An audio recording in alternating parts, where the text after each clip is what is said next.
Hi folks, in this video we're gonna discuss a feature called look ahead in regular expression. This document is based on this link over here, and the page in the link goes much deeper than what we will discuss here. So if you want more, you can visit that page. Okay. The pattern we'll discuss is this. I know it's very long and looks really complex, so let's dissect this monster bit by bit. Let's start with the first bit, which is this bit over here. Okay, so /a is it indicates the start of the string, and /z is the end of the string. So the pattern here, it will match from the beginning of the string to the end of the string. Okay. The next bit is the /w, means word character. Word characters are these, which means lowercase and uppercase letters, all the numbers, and this character over here. Okay, and this bit over here just means there has to be between 6 and 10 word characters from the beginning to the end of the string. So this matches the string that is at least 6 characters long and maximum of 10 characters long to the entire string. Yeah, so let's say it again. So it matches the string that is composed entirely of word characters of this length. Okay, and this bit over here, it's always inside a parenthesis, which is a group, and this means this group is a look ahead. That's the topic of this video, right? So it just means this is a look ahead pattern. Okay, so so the pattern validates a string entirely composed of word characters 6 to 10 characters long, and this is a look ahead, this whole parenthesis, which means position kept by the regex parser stays at the beginning of the string. Okay, even if you match this, because this is a look ahead, the parser is still positioned at the beginning of the string. Okay, doesn't jump to the inner parts of the string. It stays at where the look ahead pattern is defined, which is at the beginning right now. Okay, so the idea is you can chain multiple look aheads, and they will all be served from where the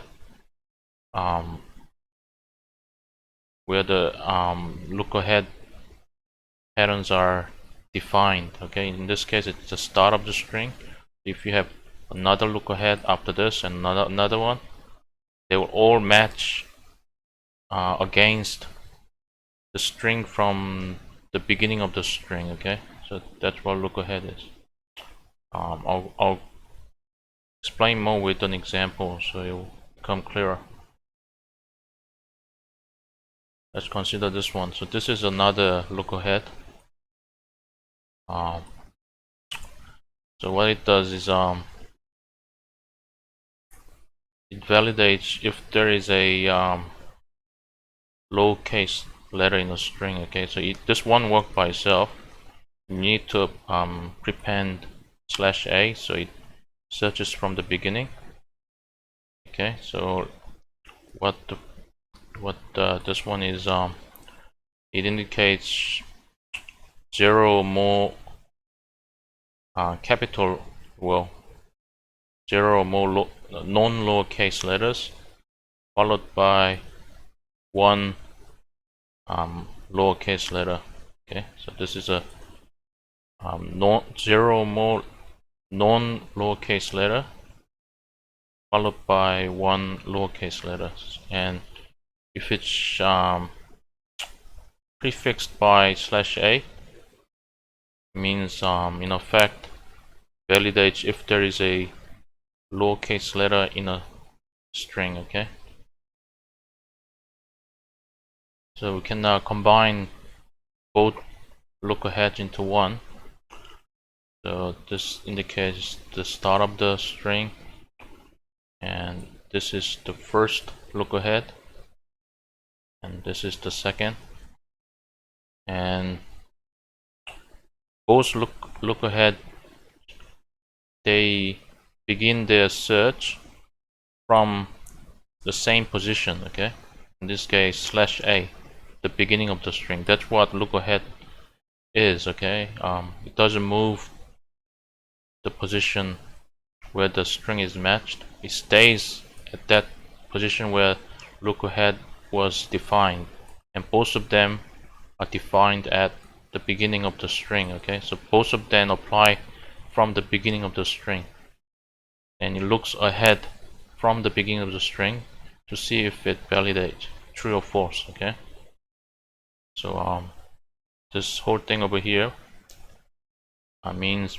both conditions are true at the same time. So it means string comprises entirely of 6 to 10 word characters, and that there is at least one lowercase character in the entire string. Okay, so both conditions must be true, and here is an explanation which I was saying that this is possible because both lookahead starts at the beginning of the string, which is where they were both defined. Okay, both lookaheads are defined immediately after /a, and says remember that lookaheads don't move the position where string is matched. Okay, so you can even, as you will see next, you can chain another lookahead and then another one and another one. They'll all validate against the string from the same position in the string. In this case, start of the string. Okay. So third lookahead pattern.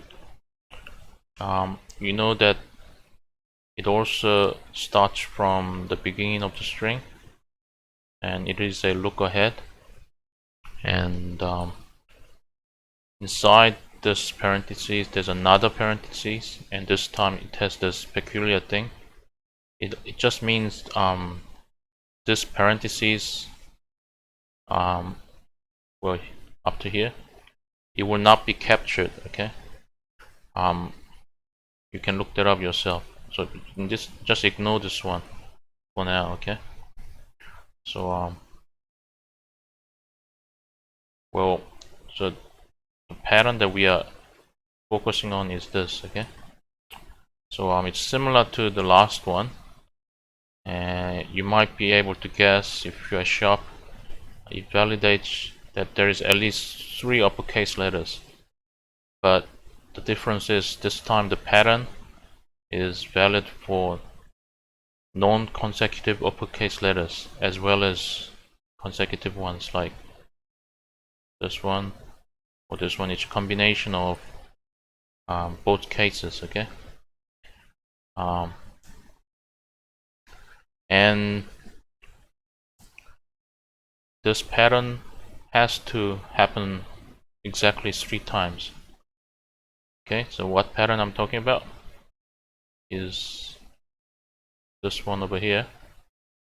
What it means there is a 0 or more non-uppercase letters followed by a uppercase letter. Okay, and this whole thing has to happen exactly 3 times. Okay, so in effect, if you think about it, it equates to having exactly 3 uppercase letters in the entire string. Okay, so can now combine this one as well, and comes this long thing over here. Now all 3 conditions must be true. This is the last 4th condition over here. Okay, so it also starts from the beginning of the string, and it is a lookahead. So it means similar to the last 2 condition. Means there's a 0 or more non-digit letters followed by a digit. Okay, so can you guess what it does? It validates, is there at least 1 digit in the string? Okay, same approach as the last 2 condition, in that there is a 0 or more non-digits followed by a digit. Okay, so this means there's at least 1 digit in the entire string. Okay, we add that at the end as well. We become the final pattern that you've seen over here. Okay, so it is true if all 4 conditions are true. Okay, so namely, this pattern could be used to validate a password to see if it is a good one.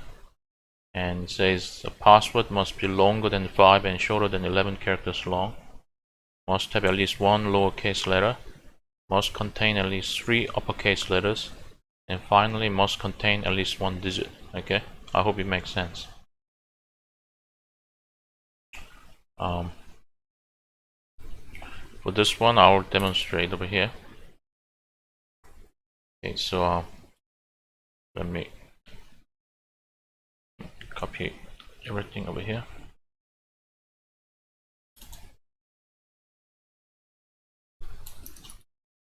Okay, so start the lookahead.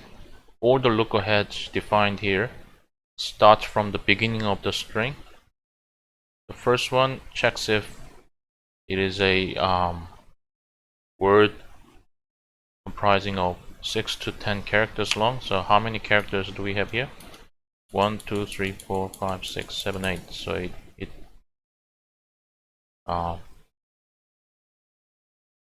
So but there's no match because we have to satisfy the next 3. Okay, the second one, it says has to have at least 1 lowercase letter, so we made it over here. The condition says there has to be at least, well, there has to be at least 3 uppercase letters, and we got that. And the last condition says there has to be at least 1 digit. Okay, well,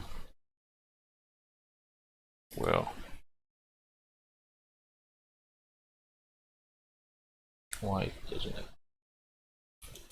5, 6, 7,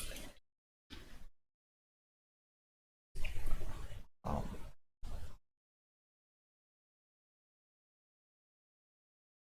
Well, what have I done wrong?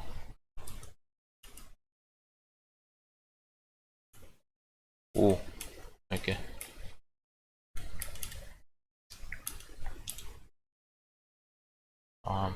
Should work. So, first condition, second,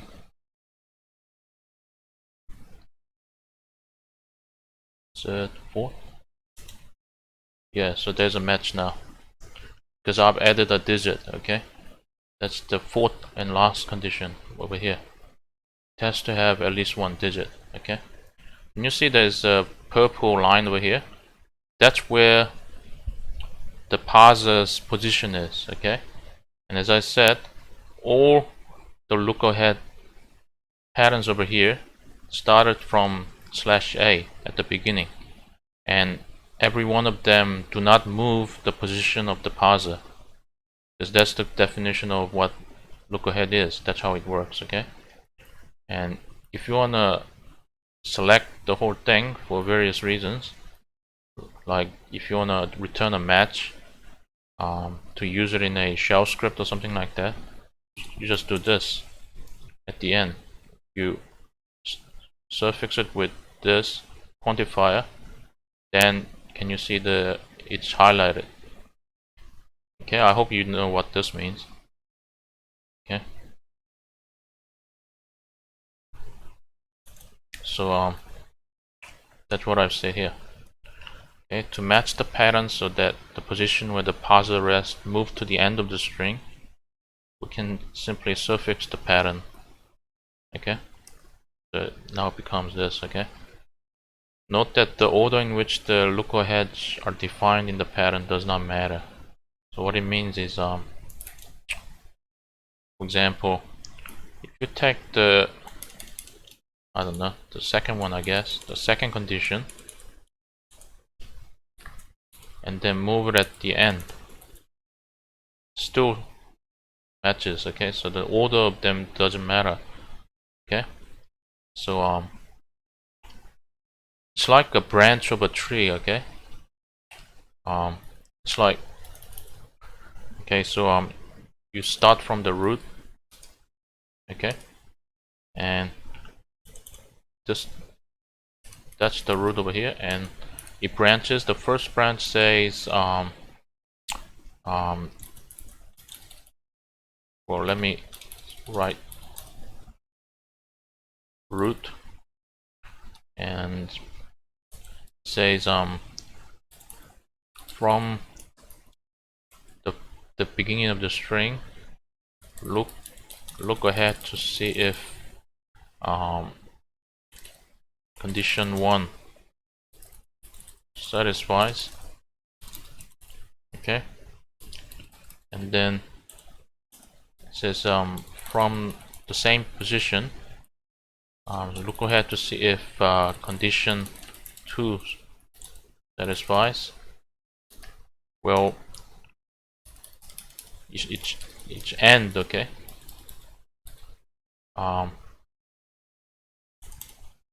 and so on. Okay, so from the same position, condition 4 satisfies. Okay, and then this one says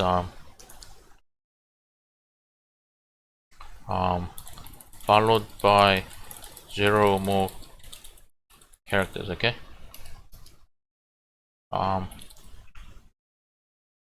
so I hope it makes sense. Okay, so these are AND operations. Okay, and the second point is it all starts from where the lookahead patterns are defined. Okay, so let me just clarify. If I remove the last bit, sorry, just get rid of it. But get rid of the last bit. Just remember, okay, what this means. All right, the lookaheads start from the beginning of the string, and it looks ahead to see if it satisfies these conditions. And these are all AND operations. Okay, so all 4 conditions has to satisfy. Okay, thank you for listening. See you next time.